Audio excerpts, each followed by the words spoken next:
ואני אומרת להם, יש לי פה 2 ילדים. הדבר הראשון שאני אומרת להם, בעברית? לא, באנגלית. הם מסתכלים, ואז אחד אומר לי באנגלית, אל תדאגי, אני מוסלמי, אנחנו לא נפגע בכם.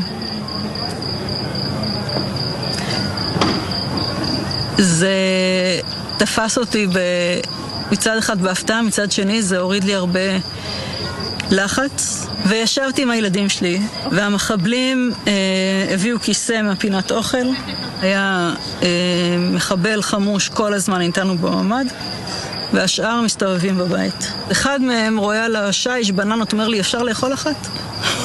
אמרתי לו, כן, אתה יכול לאכול אחת. מה הילדים אומרים? הגדול קצת יותר נלחץ, הקטנה לא ממש הזיז לה, הייתה עסוקה בטאבלט שלה. הם היו אצלי בערך 2 שעתיים.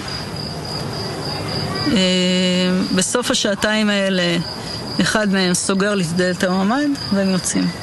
זהו. וזהו.